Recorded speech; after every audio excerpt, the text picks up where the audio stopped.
Bakit pag nag-generate ako ng bagong PRN ko, kasi magpapalit na ako ng membership to OFW. Ayaw niya mag-proceed, laging refer to contribution schedule effective January 2023 ang lumalabas. How po mag-generate? Sana po ma-help niyo ako. Hi Beb! For today's video, sasagutin natin yung question ni Sir Lionel and Ma'am Madeline.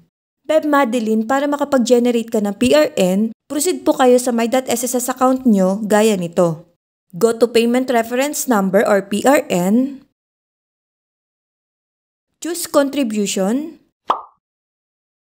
And select Generate PRN. I-click nyo lang itong Generate PRN. Then, choose Membership like Voluntary. Now, iselect mo lang yung applicable month na babayaran mo.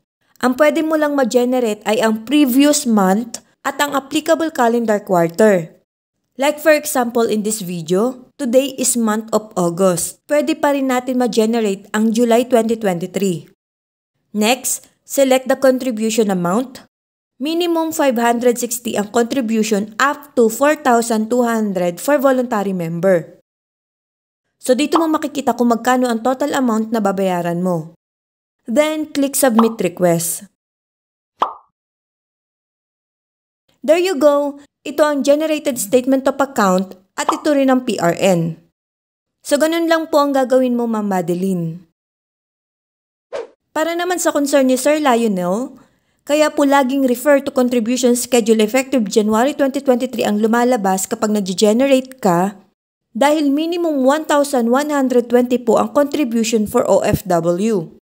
Let's try to generate.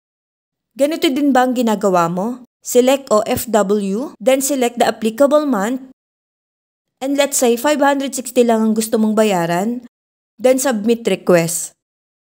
Ayan, refer to contribution schedule effective January 2023 ang result dahil nga wala sa minimum amount yan for OFW contribution ang napili mo.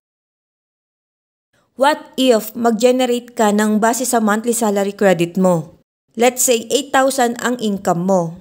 So, ang contribution nun ay 1,120. Para sa mga OFW, minimum 1,120 po ang contribution up to 4,200 monthly. Then, click Submit Request. There you go! Ito na ang generated statement of account at ito na ang PRN na gagamitin mo. Sana'y nasagot ko ang inyong katanungan. Thank you and God bless. Follow for more!